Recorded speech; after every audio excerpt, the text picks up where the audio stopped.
If there's a watch brand that watch collectors and enthusiasts love, it's Jaeger-LeCoultre, or JLC. They have a heritage that is unrivaled, beautiful watches, and to my knowledge, they pioneered how watches are made to this day, being the first brand in the Vallée du Jeu to bring every aspect of watchmaking in-house. But even though JLC is beloved by watch enthusiasts, they are a brand in decline. In the past 6 years, they have gone from being the 10th highest selling brand in Switzerland to the 14th, falling below Hublot, Swatch, Breitling, and Vacheron Constantin. I go to lots of watch collector events and meetups, and scarcely do I see anyone wearing a JLC, and we're the people who claim to love them. So how come this enthusiasm isn't being converted into sales? Why is JLC in decline? What is the Jaeger-LeCoultre problem? If you're new here, my name is Brittany, and on this channel we just talk all things watches. You might be thinking there are whole YouTube channels devoted to just talking about watches. Yes. There's actually a shocking number of them, but I'm glad you found this one. I just want to clarify before we go any further, this isn't a JLC hit piece. I genuinely love this brand. I aspire to own a JLC one day, and they have this really special place in my watch-obsessed heart. It's because I love this brand that I want to do a full SWOT analysis and figure out what is going wrong and how I think JLC could turn it around and possibly even become a household name if they play their cards right. And really quickly, thank you for your viewership. It's because you guys watch these weird little videos that I'm able to keep doing this, so thank you. The biggest, most glaring problem I see with modern JLC is that they are missing a compelling sports watch or a go anywhere, do anything piece that would be an entry level into the brand. I'm going to do my best to not make too many Rolex comparisons throughout this video, but in my opinion, for this specific section, Rolex is a logical place to start. They are competing around the same price point, and speaking Rolex is kind of like talking in English. Most people are fluent in Rolex, whether they love them or hate them.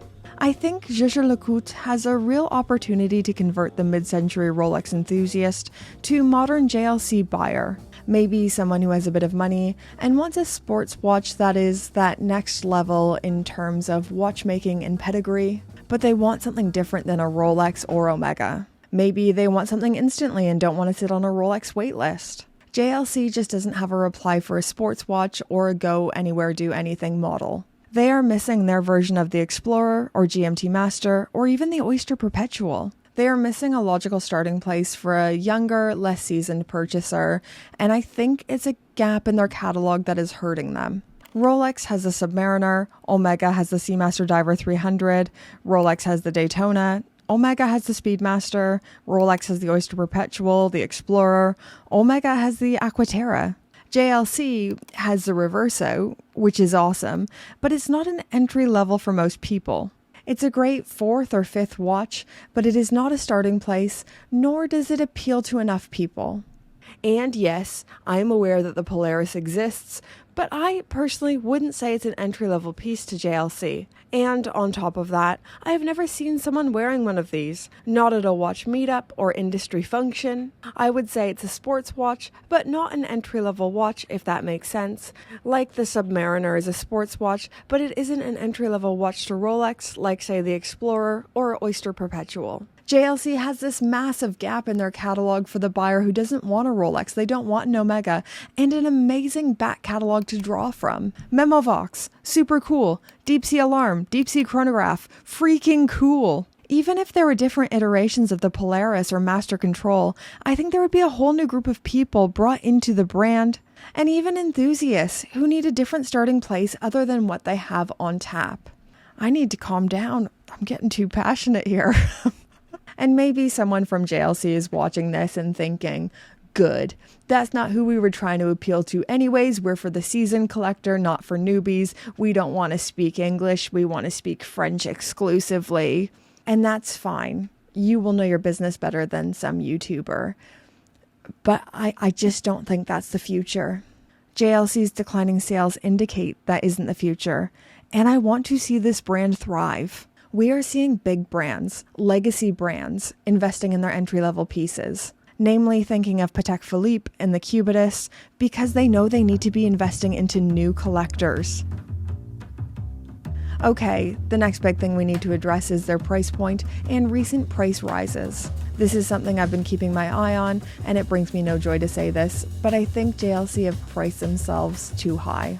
In 2023, the Duo Face Reverso saw a 44% price rise from €9,100 to €13,100. It is now €14,400, which is a further 10% markup in 2 years. 10% is quite a bit more digestible than 44%, but still, it is slightly more than inflation. And when you look at how much it's risen in the past few years, it's still a lot. This is the Reverso I am the most likely to buy, a monoface stainless steel time only. I am a bit of a Reverso purist, so I would always prefer a monoface, and stainless steel is the most realistic for me and my budget. But £8,150 is an insane price for a time only stainless steel watch. The movement is cool, I love this watch, but I don't think I would ever pay this price. For context, and people will hate me for this comparison, take the Rolex Oyster Perpetual. Stainless steel, time only, comes on a bracelet, and a lot of brand name power recognition. The most expensive example is the 41mm at £5,650. I get it. JLC wants to position themselves as a cut above. Maybe £7,000 retail for the Reverso at a push. Maybe. It has the cool gimmick, the flipping thing, super cool, that's worth something, very cool movement. I think £7,000 or $7,800 USD would be a fair but still steep price. The competition around $5,000 to $15,000 is immense. You have Rolex, Omega, IWC, Cartier, Zenith, with Cartier probably being JLC's biggest rival, as they famously both have a similar looking rectangular watch, and they excel in the dress watch style. Now, to be clear, JLC is a pillar of heritage, legacy, and quality. They shouldn't be out in the clearance rack or undervalued. I say all of this as someone who aspires to own one of their watches someday. I'm not sure if they're offering enough for the price, and if I personally was going to buy one, I would be going secondary. Okay, so these last 2 points are somewhat related, and let's start with the quicker one, lack of brand recognition in the wider sense. Jaeger-LeCoultre is really well known in enthusiast circles, but relatively unknown in the Muggle world. Now, once again, this could be exactly what they're going for. Maybe they want to be a brand for enthusiasts and for those in the know. But I think this would be a huge mistake and a disservice to the fantastic maison of Jaeger-LeCoultre. JLC hasn't always been unknown. In the 1960s, the Reverso was one of the it watches to have, and people knew the brand. I don't know when they became under the radar, but I don't think they should be. I should clarify, I don't think they should dumb down their watchmaking to be more palatable to the wider sphere. I think their history of prestige, being the watchmaker's watchmaker, is one of their greatest assets. The trick is making their heritage and their importance to horology more widely known and understood. And I think this is something potential consumers actually care about more than we think. And the last problem I see is JLC seems to be missing an identity. There seems to be a soul missing from a brand that was always so soulful. When I think of JLC, I think of the watchmaker's watchmaker. I think of innovations under LeCoultre. And I think of their archive of weird and wonderful and awesome models like the Reverso, Futurematic, Memovox, the Deep Sea Alarm. But the problem is, there isn't much that excites me right now, and they feel almost austere and clinical. If you go on their website, their homepage almost feels dour and drab. There are people in gray workwear outfits and a beige background. What? This brand with the most floofy name, Jaeger-LeCoultre, the brand that is known for Art Deco, weirdo rotating watches, unique typeface. That brand is being represented by the colors gray and beige right now? Absolutely not. No. They have this fantastic archive of designs that they could be drawing from. They made the Reverso, for gosh sakes. They know how to have a bit of fun, and I would love to see them inject some fun and playfulness back into their catalog. JLC, as they are right now, feel really stale to me, and they are a brand that should absolutely never feel stale. Like, if you go on their website or pop into a boutique, is there anything that truly excites you? Is there anything that makes you think, I need to start saving for this right now?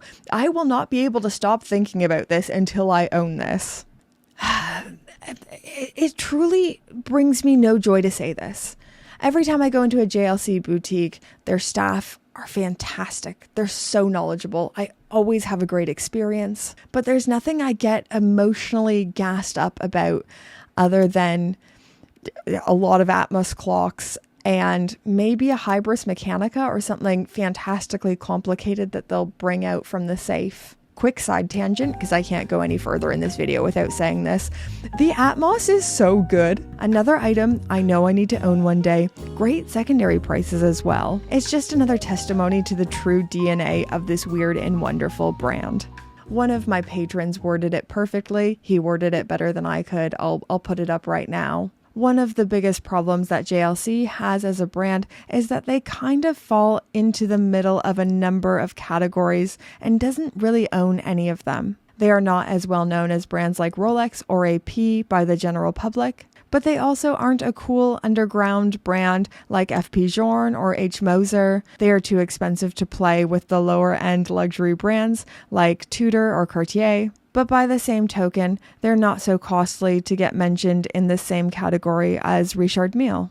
They create really complicated watches, but I wouldn't say more complicated than a Patek. This is the one they have a closest thing to a lead in, but still loses out to others.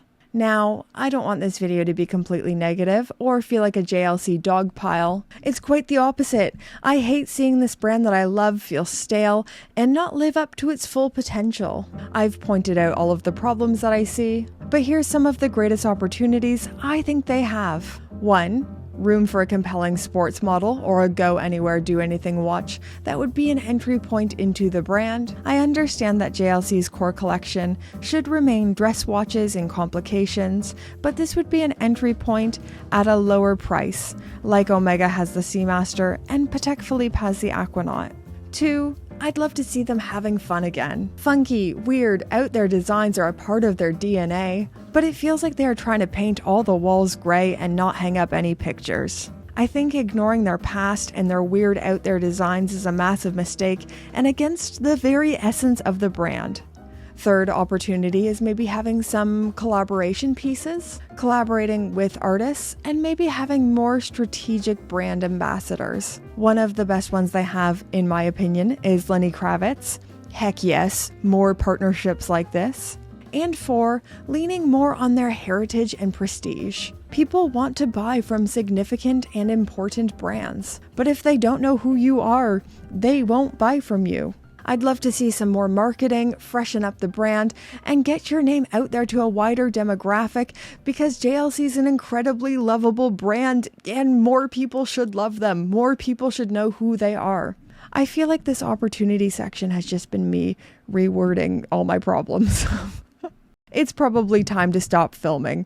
So that is the JLC problem. I'd love to know all your thoughts in the comments down below. If there's anything you'd like to add to the discussion, I can't wait to read it. I'm so worried this is going to come across as negative because it's not negative.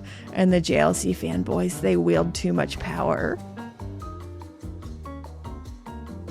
Okay, it's the end of the video where I thank all the Pope tier patrons. Their names are on the screen right now. But I need to thank all tier patrons because you guys have really helped me out on this video. I made a little post asking for some JLC help and you guys came to my rescue. So I want to put up all your thoughts on here right now. I'm going to anonymize them because, you guys posted it on Patreon. And it wasn't necessarily for me to share with the world. So I want you guys to remain anonymous, but your thoughts were amazing and I think everyone needs to read them. So I'll put them up right now. Thank you so much for helping me out with this video, guys. You're amazing, you're fantastic, and you keep this channel going. Thank you so much.